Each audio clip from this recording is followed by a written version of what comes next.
Assalamualaikum warahmatullahi wabarakatuh. Bandiraɓe on kofnama on gelanama hayruji ɗuɗɗi duniya be alahira mo moɗon bi'eteɗo Abdulkadiri Abubakar andiraɗo be fasaha. Mi yiɗi mi holla on sirri wa gonga nder téléphone Android je ɗuɓɓe himɓe anda sirri majum, amma mi holliran on sirri man gal WhatsApp, amma bo na sai gal WhatsApp sirri majum. To ngam majum en nasta nder video majum bana ni ta en bonna wakkati jiɗa video majum juuta. Hidde ko en nasta nder video majum ɗon mari haaji a abona ha chaine meɗen je Fasaha TV. Ta abona ɗana video meɗen j'aime mana like yo wata waɗani en banni majum. A aboni a waɗan video majum j'aime nden a hosa partage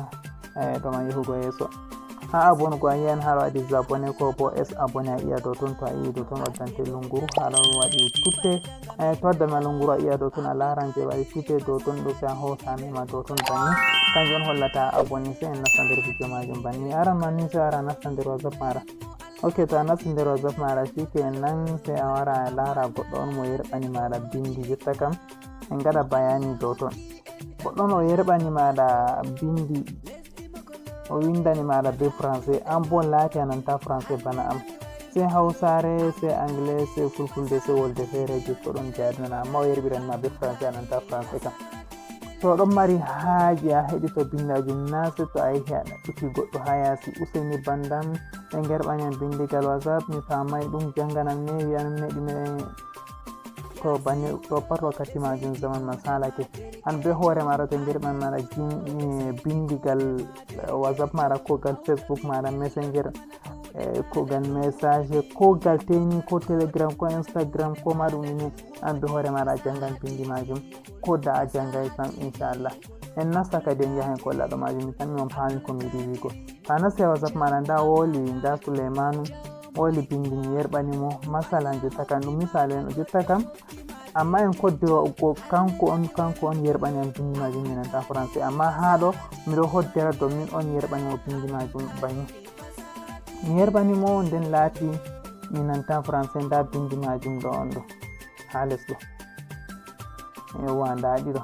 to on bindi majum nda ɗo kam be français amma ɗo be hausare mi yiɗi wartira be français, malla bo je français ɗo mi yiɗi wartira be hausare. To sai ara copy a bindi ko a iyaɗi dow ton a kosa, to a kosa yiyan toɓɓe ha dow toɓɓere ni toɓɓe tati ha dow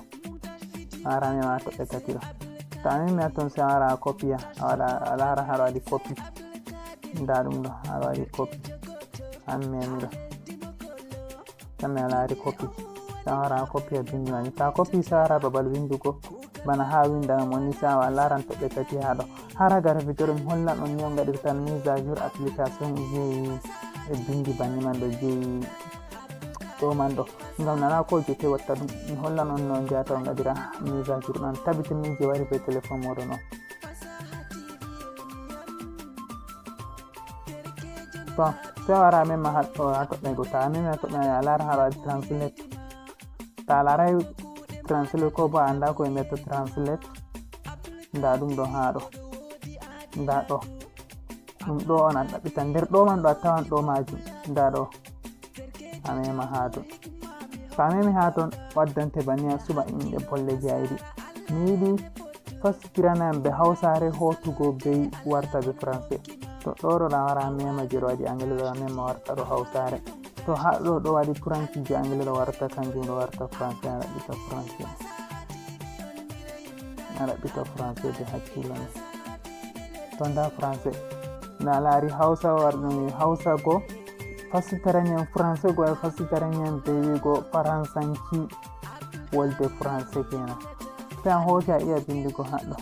to a ii dow ɗon sai a wara bindi je a copy go a hosi a wara winditori ha ɗo. To winditake ni nda hosi fasitiraniyam be français. To voici les textes dans la image notoyé pour les rendre plus facile à ɗime kam to jalantone to no mi kanda mi anda jango français ko seɗɗa ko hokkam ndiyam mi anda wigo be français ɗo on bindi majum fasitiraniyam ɗo. To ha en lortinam a wara mema ha toɓɓe ɗo tan mi on dari toɓɓe majum nda toɓɓe ɗo ɗo gara to on mema, ta memi a wara mema translate haɗɗo,